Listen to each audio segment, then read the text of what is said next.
I think personally, I think they've separated their professional lives, but I think what's really a great problem for them now, as of in the last few weeks, is that Meghan has got no real income anymore. She's finished. A man who she abandoned for months to the media and now presents her mother, Doria, speaking for the first time, telling outright lies about her ex-husband.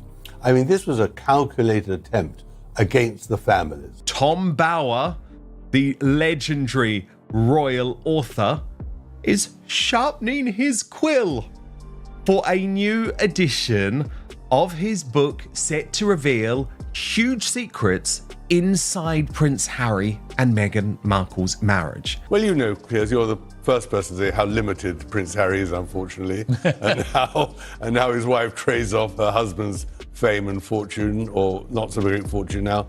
I mean, this is the problem, but we're still interested because, after all, he's a great character in our modern day. And so he became hypersensitive and blamed the media for the crashes of his relationships, never thinking that they could have something to do with himself. So he's a very complicated, depressed, unintelligent man who is seeking a role and has got really nobody on whom he could rely, which is in the end where Meghan stepped in. I mean, a needy man met a woman who could help him with his needs. Very aggressive PR for the Sussexes, got way beyond herself because she really doesn't understand the British royal family or Britain, but understands how to project her clients.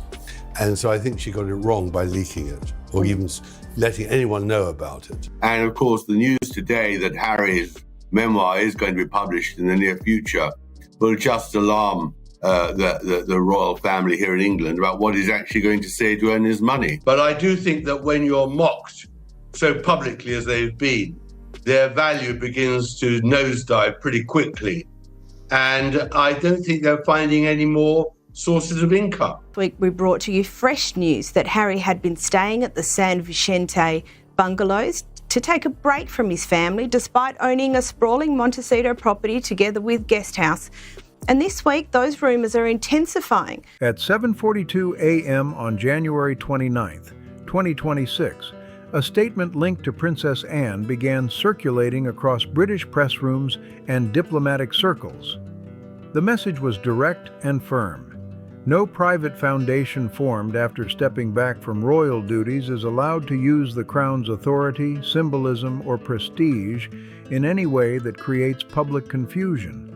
If advantage was taken, it must be corrected immediately. Explanations, the statement warned, would be demanded without delay. Buckingham Palace quickly confirmed the wording, and then came the real shock. Not through headlines or interviews, but through official documents. Royal investigators, acting under a joint review authorized by Princess Anne and Prince William, compiled a detailed dossier examining the operations of Harry and Meghan's Archewell Foundation.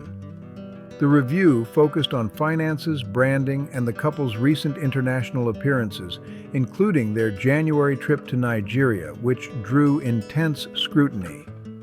Soon after, Archewell was listed as non-compliant and temporarily barred from participating in registered charitable activities, including fundraising and grant distribution. Records showed the foundation failed to submit a required financial report due in January and had not paid its renewal fee since February 2023. Charity watchdog data later revealed a sharp decline in donations, with contributions dropping by $11 million compared to the previous year, while expenses continued to rise. Princess Anne reportedly referenced data from the Internal Revenue Service, showing the foundation faced financial penalties in 2024 as donations fell and operating costs surged. Expenses climbed to over $5 million, while charitable program spending represented only a fraction of that total, with the majority going toward administration and salaries.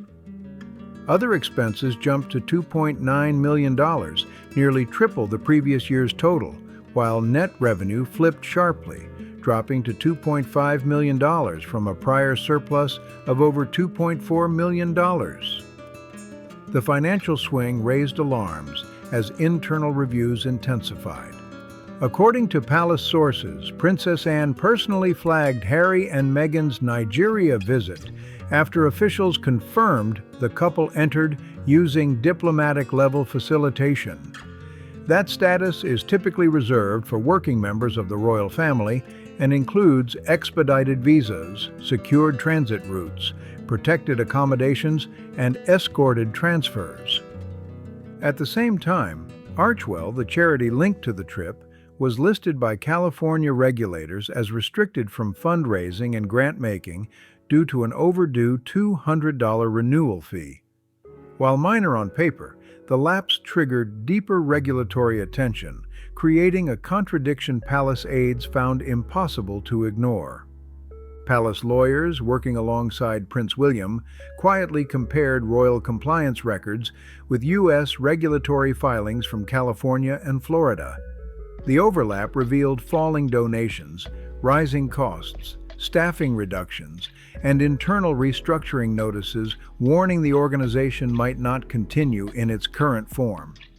The review was not about whether Archewell could exist. It focused on whether the line between private charity work and royal representation had been blurred after the couple formally stepped back from royal duties in 2020, a distinction palace officials consider non-negotiable. Are they insane? What is happening? There is complete and utter chaos going on. The Meg and Herald are taking their rebrands far too literally at this point.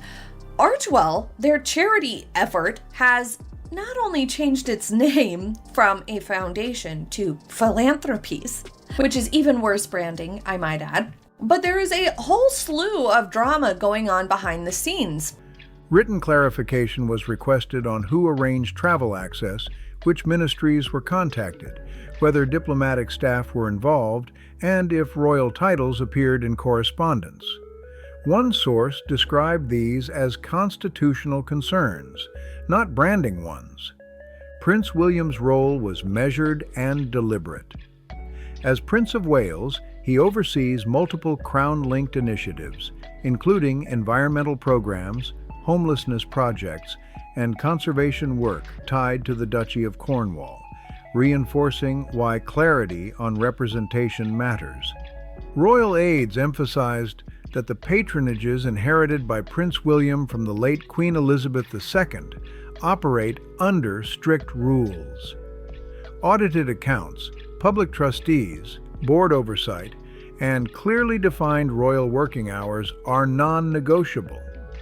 William is known to log dozens of official working days each year on a single cause, and every hour is documented. That contrast mattered. Palace investigators noted that Harry and Meghan, though listed as unpaid leaders of Archewell, declared in official filings that they spent an average of just 1 hour per week on foundation business. Princess Anne flagged the figure not to ridicule it, but to question whether such limited involvement justified international travel accompanied by ceremonial treatment normally reserved for sovereign representatives. Inside Buckingham Palace, one line echoed repeatedly, "The Crown does not float private ventures." Princess Anne, long regarded as the monarchy's toughest guardian of protocol, was said to be deeply frustrated that public confusion persisted over whether Harry and Meghan still acted on Britain's behalf abroad. She instructed officials to issue formal letters demanding public clarification that Archewell is not Crown-affiliated. The letters sought disclosure of how travel privileges were requested, confirmation that no royal language or implication was used, and immediate correction of any materials suggesting royal endorsement. Failure to comply, sources say, could trigger stronger institutional distancing. Public reaction moved even faster. Late January polling showed approval ratings for the Sussexes hovering near 22%, while Princess Anne, rarely flashy and relentlessly disciplined, ranked above 68%. Online debate framed the issue not as celebrity drama, but as tradition versus branding, service versus spectacle. Palace sources stress this is not a prosecution, it is a line in the sand. Reviews continue, coordination with U.S. regulators remains active, and financial assessments are ongoing. But the message sent on January 29th was deliberate and unmistakable. The monarchy believes its image drifted too close to a private enterprise under regulatory review and wants visible separation. As one courtier put it, Harry and Meghan may run a foundation, tour, and fundraise, but not in the shadow of the crown. What followed was methodical, not theatrical. Investigators focused on filings, timelines, and financial records. Nothing criminal was alleged, but in palace terms, the concern was deeper, a perceived misuse of moral authority. I would argue their Hollywood misadventure has been more of a nightmare than anything else, and they've gone from poor decision to bad decision to worse decision every single time. And with the hiring of Sunshine sacked, I couldn't help but think, and Harry going back to the UK more or wanting to, can't help but think, if the two of them had a time machine and knowing what they know now, could have gone back to 2016, would they have made some different decision? I can't help but wonder if the answer there is yes. Now, of course, this is just speculative, and they love their children. I'm sure to a certain extent they love each other, but we have a couple who has had a really unnecessarily difficult existence. And that's not the fault of the media. That is not the fault of his family. That's been their fault. Everything that has happened to them has been broadly their fault. And they can't seem to help recognize that. And so what they're doing, though, as things go sort of off the rail, is that they're regressing to, let's say, an earlier stage in life. U.S. records show Archewell reported over $13 million in donations in 2021, followed by a steep drop to under $500,000 the next year. Operating costs continued, grants and salaries were paid, but expenses soon outpaced income, forcing what insiders described as survival mode. Staff reductions followed quietly in early 2023. Major projects stalled. Required paperwork was filed late in California, triggering a temporary suspension of the foundation's ability to raise or distribute funds legally. It was the final lapse, a missed $200 renewal fee, that triggered wider scrutiny inside the palace and beyond. The contrast was impossible to ignore. On one side, Harry and Meghan were touring internationally, visiting community centers, meeting officials, and presenting themselves through humanitarian imagery. On the other, the foundation tied to those appearances was out of compliance with basic regulatory requirements. Worse, there was no clear public clarification. Although Archewell later restored its California charity status, the delay raised questions that lingered. Palace officials reportedly sought transparency documents from UK-based partners, but encountered delays, legal barriers, or no response at all. That lack of openness intensified Princess Anne's concern. Internally, she emphasized that influence should never function as a shield. Humanitarian work, she argued, demands accountability, not performance. The issue was not charity itself, but whether public-facing engagements suggested legitimacy that filings did not yet support. Prince William, more restrained in tone, reached the same conclusion.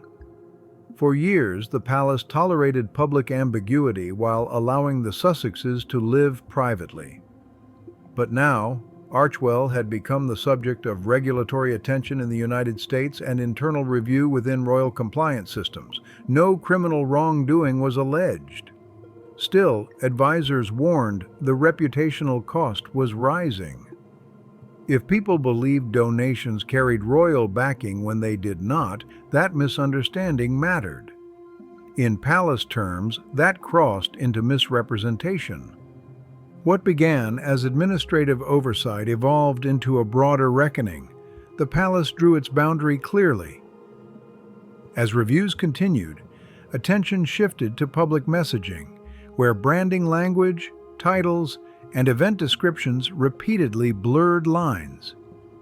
Marketing materials and invitations had referred to the couple using royal identifiers, reinforcing confusion officials believed now had to be corrected immediately. There were no disclaimers clarifying that Harry and Meghan no longer held active royal duties. At a Nigerian charity event in May 2025, a sponsor publicly described them as global royals of the House of Windsor, language that went uncorrected. Meghan delivered a keynote address against a backdrop featuring a stylized crown symbol, imagery that was not illegal, but unmistakably suggestive. Princess Anne, known for her direct approach, expressed alarm. Internally, she warned there are two types of confusion: accidental and engineered.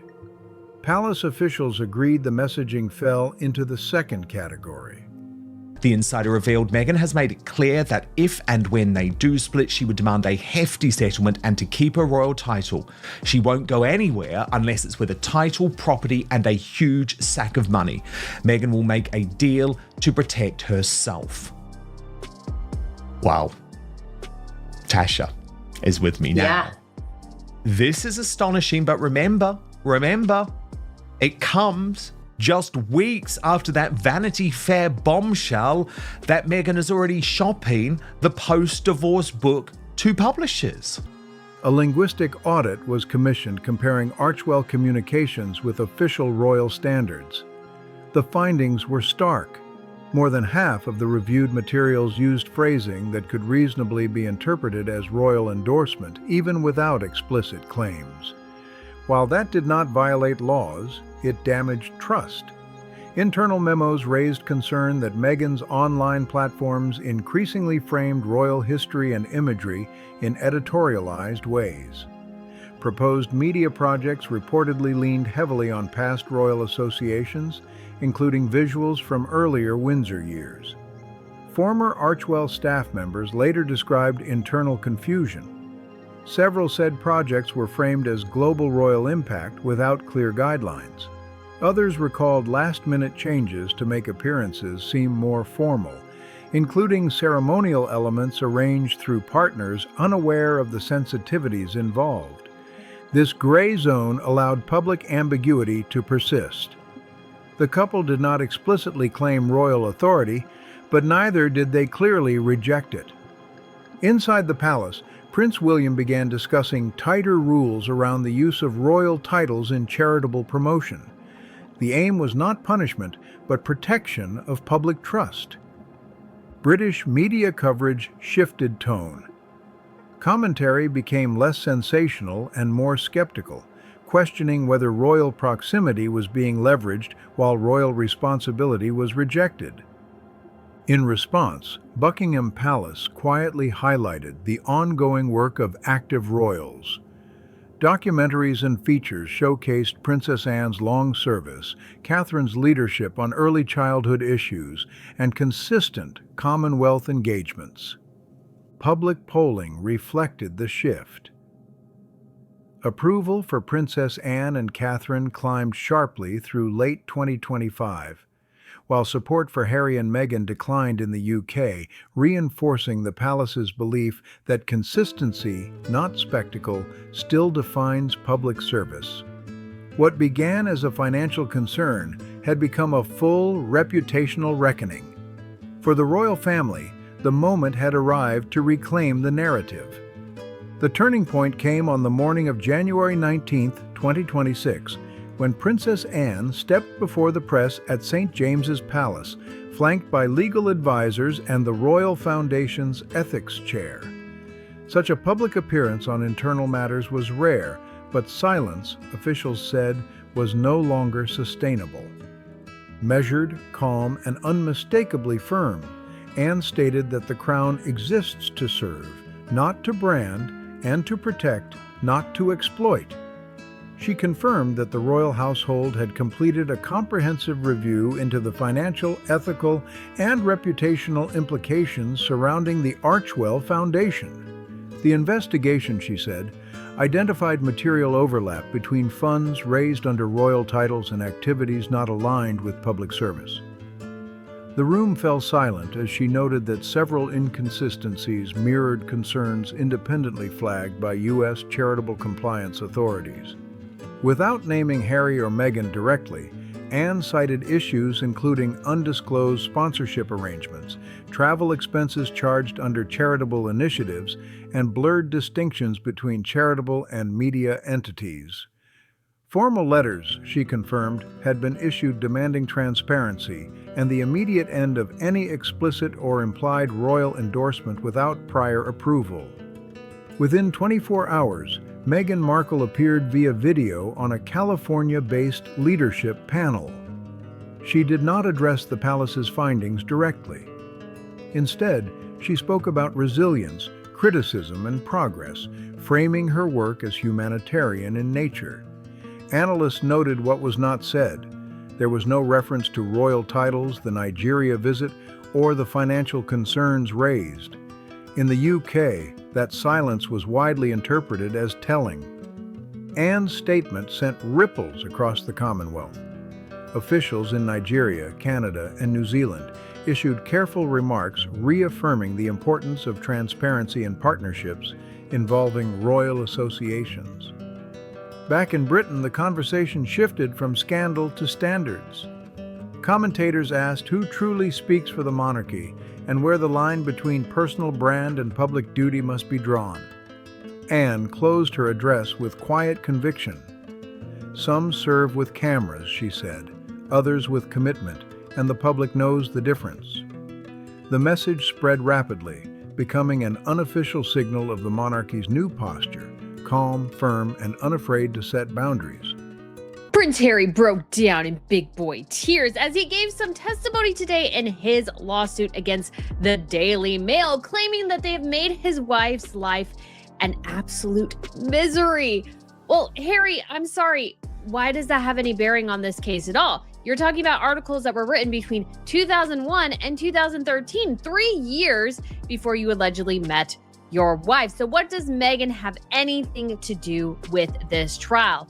Well, as the answer turns out, it has everything to do with Prince Harry's motivation and his miserable existence right now, because his wife is miserable, she's making his life miserable, and everybody's living in absolute misery. And Harry only has himself to blame, because no matter if he wins this trial or not, he's still going to be miserable. I am going to do a deep dive into Meghan Markle's abysmal performance on Netflix. It's really bad, guys. She lost 60+% of her audience between season 1 and 2 of With Love Meghan. That's really, really bad. So definitely something to go over. But obviously with everything going on with Harry today, I feel like it's a need to talk about his big boy man tears. He's so emotional, guys. His poor wife, she lives in misery in her $16 million mansion with her 4.4 million followers on Instagram, her Netflix deal, her show on Netflix, all these sorts of things. And she's so miserable. Public polling the following week reflected that shift. A clear majority supported the palace's response and the call for financial clarification, while only a small minority believed the Sussexes were being treated unfairly. In the end, the Crown reclaimed control of the narrative not with emotion, but with documentation. What followed Princess Anne's statement was not retreat, but reform. On January 22, 2026, Prince William convened a special session of the Royal Foundation Council at Kensington Palace. From that meeting emerged the Transparency Charter, a sweeping directive redefining how royal-linked charitable work must operate in the modern era. The charter introduced strict role clarity, requiring written authorization for any public representative of the Crown. It mandated full financial traceability for funds raised under royal association, enforced separation between media ventures and public duty, required compliance checks for international visits, and imposed oversight on digital content using royal imagery. Standing beside senior advisors, William made the message unmistakable. Service, he said, is not a slogan, it is a standard, and anyone acting in the family's name must meet it fully. Although no names were spoken, palace insiders confirmed that Harry and Meghan received a formal letter within hours. It demanded complete financial disclosure of Archewell activities, suspension of branding implying royal endorsement, and clarification of the Nigeria visit. A 14-day response window was set. Soon after, Meghan Markle's legal team filed notice in California alleging mischaracterization and interference. No lawsuit followed, but the filing signaled escalation rather than resolution. Meghan then appeared at a US-based leadership summit speaking about compassion and inclusion, while avoiding mention of the investigation or disputed finances. The response split audiences, with US celebrity media supportive and UK coverage sharply critical. While Meghan's message leaned emotional, William and Catherine's approach stayed institutional. The Princess of Wales quietly visited local charities without press or speeches, reinforcing a contrast between visibility and consistency. The situation tightened further when Nigerian officials confirmed the 2025 visit was not arranged through formal diplomatic channels and carried no authorization for royal title use.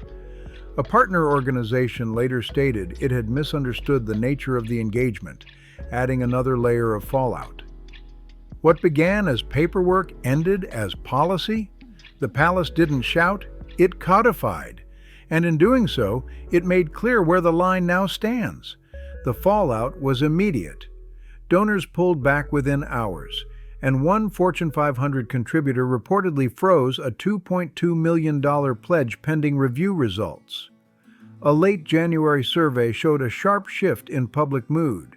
Nearly 3/4 of UK respondents now believed Harry and Meghan should no longer use royal titles in any setting, even socially.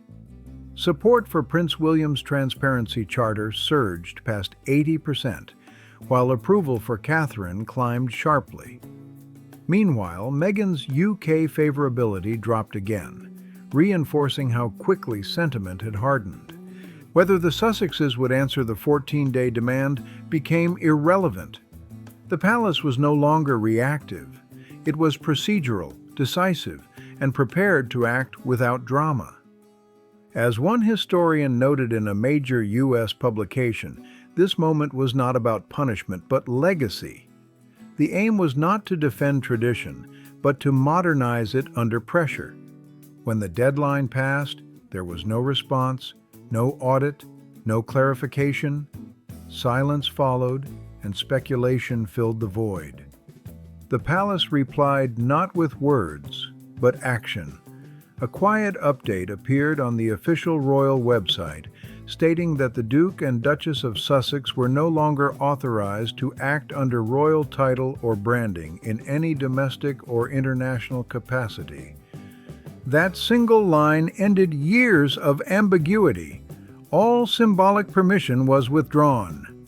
Sources say the decision carried unanimous support from King Charles III, Princess Anne, Prince Edward, and Prince William. For Harry, the change was immediate. Without royal association, unresolved legal and residency issues now stood alone. For Meghan, the last visible link between her brand and the monarchy disappeared.